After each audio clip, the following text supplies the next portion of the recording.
Hello and welcome to Atomic Facepalm. This time on Heart Attack, we reviewed a Logitech G933 Artemis Spectrum headsets.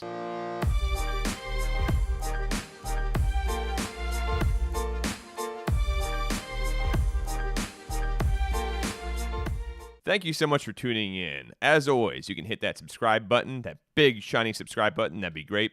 And you can also leave a comment below as well on anything you'd like to see reviewed, or if you just have any suggestions in general, that'd be great. Jumping into it for this review, here we go. These headsets right here are what we're reviewing.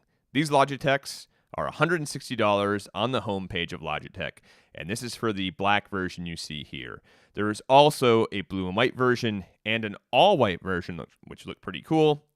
But those are $200 on the Logitech homepage. However, for these pair right here, you can get these for $130 as of the time of publishing of this video on Amazon.com, which is a much better price for what you're getting.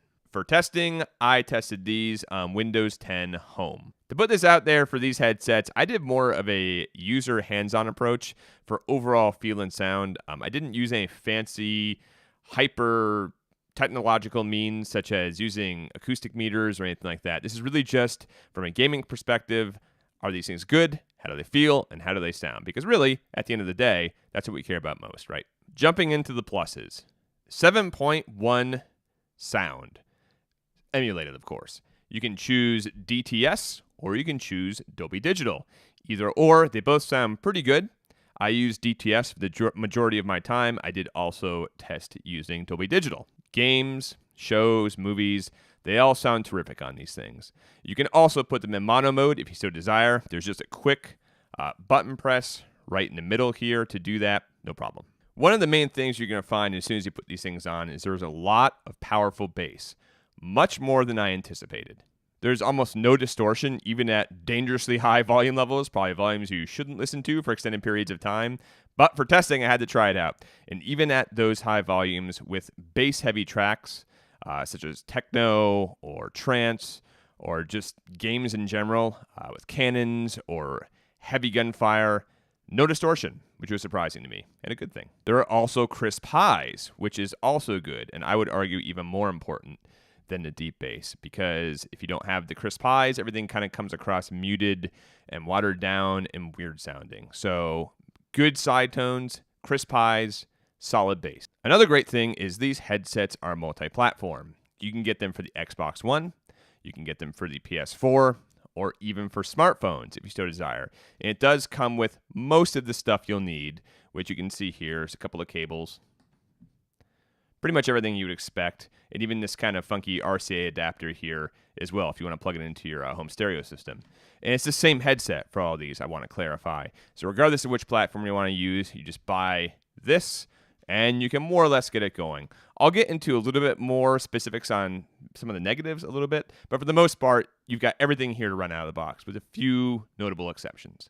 A really cool feature with these headsets is you can go wireless, which is more or less what you're going to do, and probably the reason you're buying them for the extra price. But if you want to, let's say the batteries are dead, or you just prefer to go analog, you can do that too. It does come with that 3.5 millimeter jack, as well as this, so you have this little adapter, and you have your standard plug here with a good bit of length. I'd say about 3 to 4 feet or so.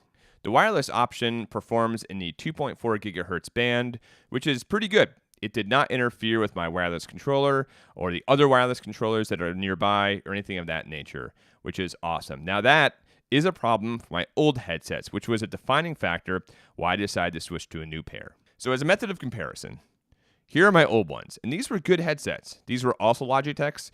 These were really old. I have had this pair since something like 2008, 2009, and they were great. But since they were older, it was on a more used wireless band, and all sorts of stuff interfered with them. Hence the need to go with a new pair. I tested the wireless signal in our advanced testing lab here, otherwise known as a 2-story home, which is pretty big. I mean, I would say normal size for a family of 4 to 5. And I walked all the way around the first floor with no issues of cutting out whatsoever. I even closed some doors. Walked around to various, not through the walls, that would be painful, but I walked around the walls and never got signal loss. Now, when I went upstairs or if I walked outside, yeah, it faded out, but that's to be expected. If you're a fan of customizing RGB lights, which I kind of am, honestly, you get plenty of that with these guys. There is also the option to turn it off to get more battery life, but if you do like tweaking lights and you like having a few options, these won't disappoint. And since it's a Logitech product, you can even match these up with your Logitech mouse, Logitech keyboard, or any combination of those things. On average, in my testing, I got about 8 hours of battery life per charge using the LED lights, RGB lights rather. And that's what Logitech claims, and that's pretty much what I found to be the case. They also say you get 12 hours if you don't use the lights. That kind of was hit or miss for me. I would say it was around 11-ish on average, but it did go to 12 once or twice too. One of the biggest features I enjoy about these headsets is the coffin-style earmuffs, which you can see here. They're elongated. They're almost like a long rectangle with a bit of an angle on it. For me, I know this is hit or miss, depending on who likes what. For me, these make my ears feel better. I don't much like round ear cups for whatever reason. I just find them not that comfortable. But these feel great. They're thick. They're padded. They're made of a woven kind of nylon material. They're breathable. You're not going to sweat in these. And again, they don't squish your head, which is another important factor in a pair of headsets, especially if you're going to wear them for hours and hours on end, which you probably will. It might not look it here because I thought these might be heavy. They're not. These are very, very light. Far lighter than I expected, which gave me a little pause for concern because usually, if you know anything about audio, heavier is better because you have higher quality metals, higher quality components, etc. But oddly enough, these sound fantastic for being such a light, kind of almost effortless little pair of headsets. I'm going to keep this in the plus category, but I could say this could almost go in the middle of plus or minus. The volume rocker knob is over here on the side, so if you're wearing them, it's actually in the back where your thumb would be. And for the most part, it works okay. I would have preferred a larger volume knob, but it is thick. It does have detents, and you can feel it move. So it's not like it's moving freely. It feels like a mouse wheel, basically. And honestly, it's about the size of a mouse wheel. I would have preferred more surface area and maybe on the side of the headset. But as you'll see in a minute, it's really not possible with the way to design these. So lukewarm in that feature, but not a negative. So why can't you put the volume knob on the side? Well, check this out. On the side, you can actually pop this off. And on the inside, you have the wireless receiver. So if you go to LAN parties or if you go to friends' houses or you just like to game on the go with a laptop or something, you don't want to break this off, you just store it inside here, which is a pretty cool feature. On the other side, you can pop this side off too. And this side, if I can get it, has the rechargeable battery inside. And really, these just snap back on with rare earth magnets and a little bit of a clasp. Nice and easy. A cool feature which you may or may not use depending on what you want to do with these is, I'm saying cool feature a lot. On the left-hand side of the headsets are 3 programmable buttons. Now, you can assign pretty much any program you can imagine to these, including mouse presses, keyboard clicks, combinations of both. You can assign pretty much any audio feature you could ever want, whether it's raising the treble, raising the bass, and everything that could go into that. I played around with it. I didn't really use it that much. However, it was kind of cool to be able to assign like the escape button to the headsets. Or even if you want to be really crazy and weird, you could do alternate fires for some reason. Not sure why you would take your hands off the keyboard to do that, but it's just nice to have that versatility. By default, you have the surround sound button in the middle. Then you have the equalizer button up top, which swaps profiles. And then you have the actual mute button at the very bottom. The mute button is not programmable. That's separate. Although these don't have the expensive noise canceling software you'd find with a really high price pair of headsets, and I'm talking probably most people can afford, these do have noise dampening. But it is helpful if you're trying to game and you don't want outside distractions. You could still hear people if they say something loudly, but it does kind of reduce that background noise and keep you focused, which I do appreciate. These also go to sleep after inactivity for a little bit, which is also nice because I tend to leave my on by accident. I go off, I get a snack, or I just forget what I'm doing. So they do drain after a while, but having them have that feature is nice if you're kind of scatterbrained like I am and walk away from your PC a lot. The microphone, by default, is kind of hidden. You'd look at this and go, where is the microphone? Well, all you do is you pull down in the very front, and it comes right out. And then if you pull out the microphone, there's a bendable type of little wire here, so you can actually, point it to wherever you want it to go. And when you mute your microphone, there's a red LED light on the front that goes off, so you can tell pretty easily out of your peripheral vision if your mic is on or if it's not. This is a unidirectional mic, so you will need to bend that to get the best sound quality possible out of it, as opposed to an omnidirectional mic, which would capture sound no matter where it's pointing. The mic sound is fine for gaming. It's good for FPSs. It's good for pretty much any game or any type of communication you're using. But this is not a microphone you want to use if you're doing something like this, like if you're doing a YouTube video or if you're doing streaming. You don't want this. You'll want something like I'm using now, like an expensive, high-quality microphone that's meant for recording. This will get you by in pretty much anything you're doing for gaming. It sounds fine. Again, just don't rely on this for anything professional outside of the gaming realm. And that's not what they're meant for, to be fair. That's a lot of pluses, and obviously you're probably getting the sense that I do enjoy these headsets, and that's true, but there are some significant minuses that go along with it. $160 for these is a bit of a price hike. If you're looking around for wireless headsets, though, you're going to be hard-pressed to find them for much cheaper. Now, again, you can get these $130 through Amazon and probably other outlets, too, that are not directly through Logitech. That's kind of a bargain price, honestly. But considering that a lot of good quality wireless headsets are upwards of $250, I'm only putting it in the minus in the sense that I feel like maybe $150 to $140, even though it sounds kind of like an abstract number. It just feels like these would be better off in that department. And honestly, $200 just for a different color is kind of outrageous.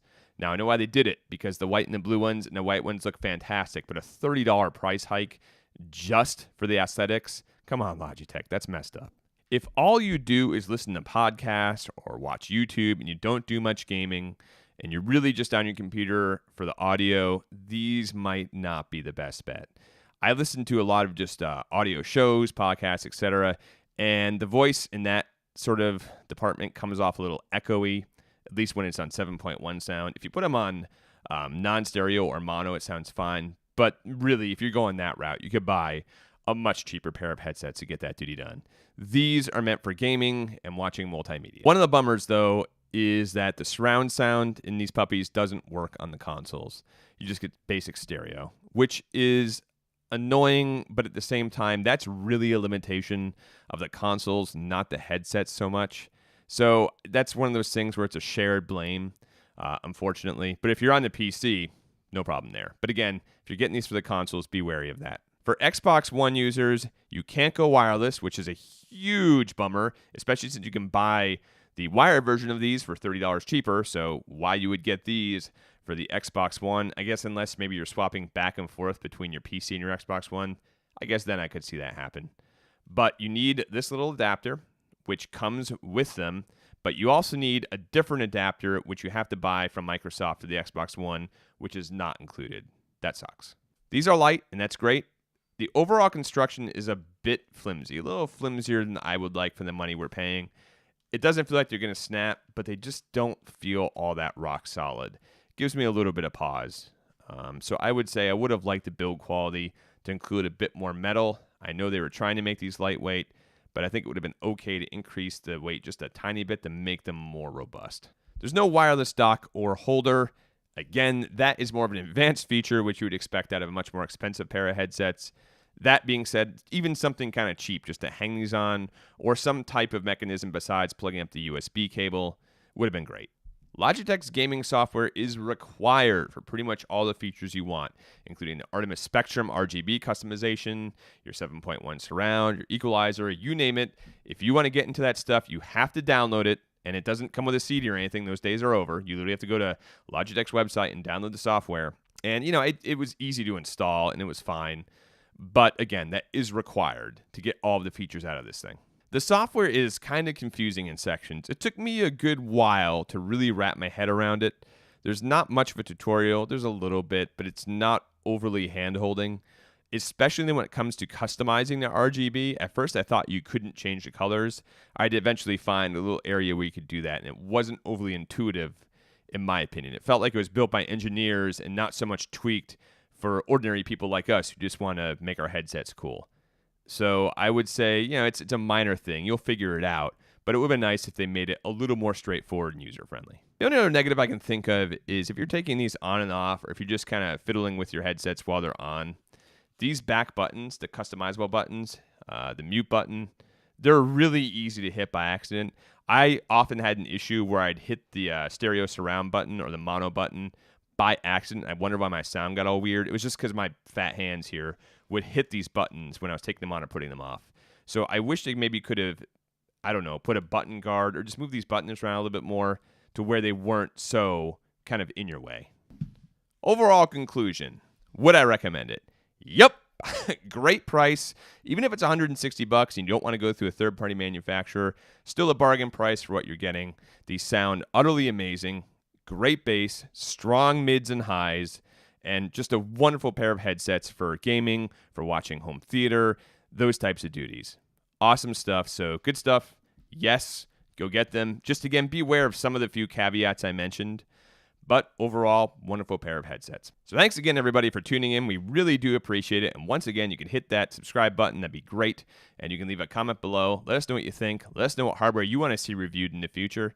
And until next time, good luck and have fun.